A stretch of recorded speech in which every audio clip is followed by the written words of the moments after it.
آج ایک دو سوال لے لیتے ہیں، ادروائز یہ نہ ہو کہ لوگ سوال بھیجنے ہی بند کر دیں۔ ہاں نہیں، وہ پھر مایوس ہو جاتے ہیں، ظاہر ہے وہ ان کے سوال اپنی جگہ پر بہت اہم ہوتے ہیں، وہ بھی یہی ایشوز ہیں جو ان کے دل میں ہوتے ہیں۔ سوال عدنان صاحب ہیں لاہور سے، کیا جاننا چاہتے ہیں؟ افغانی جو ہے ہم سے بہت شدید نفرت کرتے ہیں، وہاں یورپ میں تو میں نے یہی دیکھا ہے، اور اس کا اظہار ہمیں عموماً میچوں میں بھی اب نظر آنے لگ گیا ہے کہ بڑی شدید نفرت ہے ان کو پاکستانیوں کے ساتھ۔ انہوں نے ہمیں ایکسیپٹ بھی نہیں کیا پاکستان کو آج تک، تو اس کی کیا ہسٹری ہے، اس کی کیا وجہ ہے کہ یہ کیوں اتنے ہمارے دشمن ہیں؟ حالانکہ ہر چیز میں برادر اسلامی ملک کا بھی نعرہ لگاتے ہیں اور ہر بات میں ہمارے ساتھ بھی چلنا چاہتے ہیں، لیکن دل میں شدید نفرت رکھتے ہیں ہمارے پاکستانیوں سے۔ اس کی ایک وجہ تو انڈیا کی طرف سے بہت زیادہ ان کو سپورٹ ہے، لیکن یہ تو بات کی بات ہے، یہ شروع سے ہی ایسے ہیں۔ تو آپ اس پہ پلیز ذرا روشنی ڈالیں گے، ان کی کیا ہسٹری ہے، یہ کیوں اتنے نفرت سے بھرے ہوئے لوگ ہیں؟ جی بہت بہت اچھا سوال ہے، مگر جو جواب ہے شاید کچھ لوگوں کو پسند نہیں آئے گا۔ میں آپ سے ایک سوال پوچھتا ہوں کہ امریکہ بادشاہ نے پارٹیشن کے بعد آج تک آپ کی اتنی امداد کی ہے، اربوں ڈالرز آپ کو دیے ہیں، آپ کی افواج کو اربوں ڈالرز کے ہتھیار دیے ہیں، اربوں ڈالرز کی ایڈ دی، پہلے یو ایس ایڈ کے ذریعے، پھر اس کے بعد آئی ایم ایف کے ذریعے، ہر قسم کی آپ کی سہولت آپ کو دی۔ تو آپ سے یہ میں پوچھتا ہوں کہ پھر اس ملک میں اتنی اینٹی امریکنزم کیوں ہے، اتنی امریکہ کے خلاف اتنی نفرت کیوں ہے؟ اس کے اوپر ذرا سوچئے گا۔ جب سوچیں گے تو آپ کو جواب مل جائے گا کہ افغانستان کے اندر افغان پاکستان کے اتنے خلاف کیوں ہیں، کیوں، حالانکہ ہم نے ان کی اتنی بہت مدد کی ہے، ہر قسم کی مدد کی ہے۔ تو اب آئیے کہ یہ مسئلہ کیا ہے، کیوں جن لوگوں کی آپ مدد کرتے ہیں وہ آپ کے آخر میں آ کے آپ کے خلاف کیوں اتنے ہو جاتے ہیں؟ ہمارے ساتھ بھی یہی ہوا، امریکہ نے ہماری اتنی مدد کی، ہم ان کے خلاف ہو گئے، اور ادھر ہم نے افغانستان کی بڑی مدد کی اور وہ ہمارے خلاف ہو گئے۔ تو اب امریکہ والی بات تو بعد صحیح کسی وقت کہ یہاں اینٹی امریکنزم کیوں ہوئی اور کیوں نہیں ہوئی، مگر جو روٹ کاز ہے وہی ہے۔ وہی کیا ہے؟ آپ نے 1980 کی دہائی میں، اس سے پہلے آپ کے افغانستان کے تعلقات ٹھیک ٹھاک تھے۔ افغانستان ایک قسم کا الائے تھا رشیا کا، اور آپ تھے امریکہ کے الائے، مگر اس کے باوجود کوئی ٹینشن نہیں تھی، کوئی لڑائی جھگڑے نہیں تھے، آنا جانا تھا، یہاں تک کہ پاکستان کے لوگ کابل چھٹیوں میں جاتے تھے سیر سپاٹے کرنے، کیونکہ کابل جو تھا بڑی لبرل جگہ تھی، موسم بھی بہت اچھا ہوتا تھا گرمیوں میں، اور یہاں کی مڈل کلاس فیملیز کابل جاتی تھی تھوڑی بہت شاپنگ کرنے کے لیے، تھوڑی بہت سیر سپاٹے کرنے کے لیے، اور بڑی یورپینائز قسم کی وہاں انوائرمنٹ تھی، وہاں کوئی گھٹن والی کوئی انوائرمنٹ نہیں تھی۔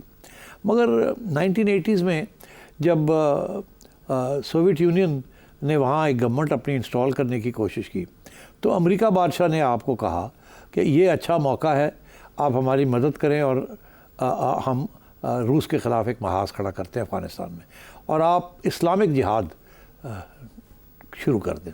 آپ نے ایک نئی چیز ایجاد کر دی، اس کا نام تھا جہاد۔ یہ جہاد وہ نہیں تھی جس کا ذکر ہمارے ریلیجس ٹیکسٹ میں آتا ہے۔ یہ جہاد was against the evil imperialism, against Russia.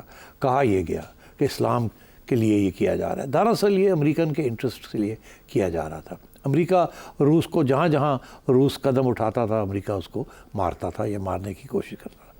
آپ امریکہ کے پٹھو بن کے آپ نے افغانستان کے اندر جہاد شروع کرا دی، مجاہدین کو، اسلامسٹ کو یہاں سے پڑھا لکھا کے ٹرین کر کے ہتھیار دے کے آپ نے افغانستان کے اندر روس کے خلاف کھڑے کر دیے۔ یہاں تک تو بات ٹھیک ہے، چلے، افغان پاپولیشن بھی یہ سمجھتی تھی کہ روسیوں نے زیادتی کی ہے، مداخلت کی ہے، مگر اس کے بعد آپ نے کیا کیا؟ آپ نے امداد تو دی، مگر امداد پھر جس طریقے سے دی اور کس کو دی اور کس کو نہیں دی، اس کے ساتھ افغانستان کے اندر آپ کے خلاف ایک سیکشن کے اندر غصہ اور نفرت بھی پیدا ہونی شروع ہو گئی۔ آپ نے فیصلہ کیا کہ ہم نے پشتونوں کو، ان کے جو ریپرزنٹیٹیوز ہیں اسلامک جہاد کے اندر، ان کو ہم نے مدد دینی ہے، ان کو گنز دینی ہے، ان کو پیسے دینے ہیں، اور گنز اور پیسے آ رہے تھے from America directly and indirectly, directly بھی آتے تھے اور انڈائریکٹلی وایا سعودی عربیہ بھی آتے تھے۔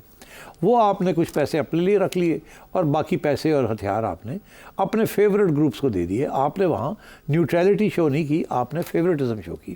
آپ نے پشتون ایلیمنٹس جو تھے جہاد مجاہدین کے اندر، ان کو آپ نے پیسے دیے، ان کو آپ ان کی حکومتیں وہاں بنائیں، اور آپ نے جو تاجک اور ازبیک کے جو لوگ تھے ان کو آپ نے سپورٹ نہیں کیا, ان کے جو گروپس تھے ان کو آپ نے سپورٹ نہیں کیا, تو ان کے اندر آپ کے خلاف تو نفرت پیدا ہو گئی کہ آپ نے فیوریٹزم شو کی. پھر آپ نے پختونوں کے اندر فیوریٹزم شو کی. یہ نہیں کہ صرف آپ نے پختونوں ورسز نان پختون, آپ نے پختونوں کے اندر بھی اپنے گروپس ان کو سپورٹ کیا اور دوسروں کو نہیں کیا. تو جن کو نہیں کیا وہ بھی آپ کے خلاف ہو گئے. اور پھر جن کو آپ نے سپورٹ کیا, ایک سٹیج ایسی آئی کہ آپ نے ان کا ساتھ بھی چھوڑ دیا اور اپنے آپ کو وہاں سے وڈرا کرنے کی کوشش کی جب امریکہ نے آپ کے اوپر پریشر ڈالا. اور پھر وہ بھی آپ کے خلاف ہو گئے کہ آپ نے ان کو ڈھیل دیا. اس کے بعد جب وقت آیا ان کا آگے بڑھنے کا تو آپ نے امریکہ کے کہنے کے اوپر آپ نے ہاتھ کھینچ لیا, تو وہ بھی آپ کے خلاف ہو گئے. اس کے بعد کیا ہوا, تو آہستہ آہستہ افغان پاپولیشن آپ کے خلاف ہوتی گئی. اور پھر یہ ہوا کہ جب امریکہ نے وہاں بمباری کی 2000 میں 99 میں, پہلے تو ملا عمر کی گورنمنٹ آپ نے وہاں انسٹال کر دی, وہ بھی ایک بالکل ایک مخصوص فیکشن تھا جس کے ذریعے یہ ہوا. مگر اس کے بعد جب امریکہ نے وہاں مداخلت کی تو آپ نے کیا کیا, آپ نے پہلے تو ملا عمر کو سپورٹ کیا. آپ نے کہا کہ اسامہ بن لادن جو ہے اس کو اپنے پاس رکھ کے مت دیں. اس کے ساتھ کیا ہوا کہ امریکہ آپ کے خلاف ہونا شروع ہو گیا. مگر اس کے ساتھ یہ نہیں ہوا کہ ملا عمر آپ کے حق میں ہو گیا, کیونکہ اس کا نتیجہ یہ تھا کہ امریکہ نے افغانستان کے اوپر بمباری کر دی اور طالبان وہاں سے بھاگے اور آپ نے ان کو پناہ دے دی پاکستان. 20 سال آپ نے ان کو پناہ دی یہاں, اور اس 20 سال کے اندر آپ نے امریکہ کو بھی ناراض کیا.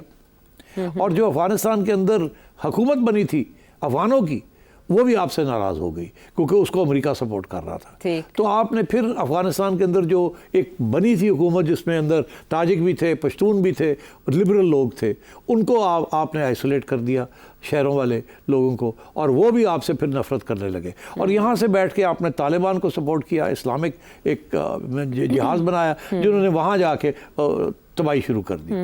اور تو اس لیے جن لوگوں جو آپ کے پہلے خلاف تھے ان کو بعد میں سپورٹ کیا, وہ آپ کے حق میں نہیں ہوئے, اور جو لوگ وہاں حکومت بنا کے بیٹھے ہوئے تھے آپ نے ان کو ان کے خلاف کر دیا, وہ آپ کے خلاف ہو گئے. تو آپ نے جس قسم کی فارن پالیسی کی ہے اس کے ساتھ 1 2 3 ایک ایک کر کے وہاں کے جو ایتھنک گروپس ہیں ان سب کو ایلینیٹ اور آئسولیٹ کر دیا. اور اب آخری سٹیج یہ آئی ہے کہ آپ نے طالبان ناراض کر دیا. حالانکہ آپ نے اس پہلی گورنمنٹ بھی طالبان کی آپ نے ریکگنائز کی تھی اور یہ گورنمنٹ بھی آپ نے اب ریکگنائز کی ہے, مگر وہ آپ کو پسند نہیں کرتے کیونکہ آپ کرتے ہیں پھر ہاتھ کھینچ لیتے ہیں, پھر دغا بازی کرتے ہیں, پھر ڈبل کراسنگ کرتے ہیں, سارا وقت کوئی کنسسٹنسی نہیں پالیسی میں. تو یہ آپ کا بیسک مسئلہ ہے. ہاں, اور تو حالات کے ساتھ یعنی یہ پالیسی بدلتی رہی جس کا پاکستان کو نقصان ہوا. اور تو حالات کے ساتھ یعنی یہ پالیسی بدلتی رہی جس کا پاکستان کو نقصان ہوا. اور تو حالات کے ساتھ یعنی یہ پالیسی بدلتی رہی جس کا پاکستان کو نقصان ہوا.